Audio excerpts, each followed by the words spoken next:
Um, I start by thinking that this has really been a year of loss. For students, those losses have been to their social lives, to their psychological and emotional well-being, and to their education.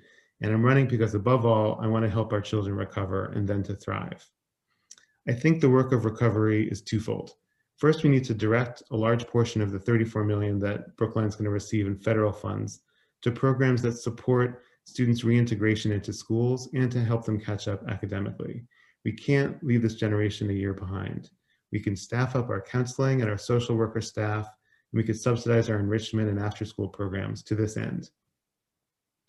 On this topic, last week I had a conversation with a group of BHS students, and I just wanted to learn about what the world looked like from their point of view. I thought I was going to be talking about curriculum and learning, but they really wanted to talk about mental health. I kept trying to redirect conversation to learning, and they redirected it to mental health until I finally realized this is what they want to talk about. I have to let them steer. And it was eye-opening. I didn't realize before that conversation the extent to which this was foremost on the minds of students as well as parents. Second, we need to return to the meat and potatoes issues of education quality and access that we were focused on before the pandemic. So in my conversations with people who went to school in Brookline a generation ago, they all talk about the excellence of that education, how graduates were worldly critical thinkers, how they were capable of meeting the challenges of their time. And I think curricular offerings have since narrowed. Literacy and math have crowded out 50% of social studies and science minutes in the elementary schools. Stimulating programs for gifted students have been slashed in the high school. Green education seems to be the result of the enterprise of select educators when it could be a cross-cutting curricular theme.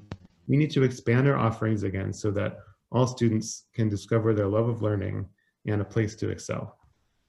We also need to take a fresh look at how we provide special education in Brookline. I've had a lot of conversations the last 2 months with families whose children have special needs, and I've learned that most of us have struggled to get the assistance that most of our children need and deserve. I think we must, first and foremost, have a vision of success that guides special education efforts, and we need to be accountable for that vision.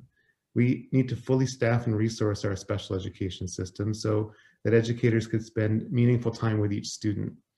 We can foster a culture of listening and respect where administrators and parents collaborate over IEPs, where points of contact are obvious and sympathetic.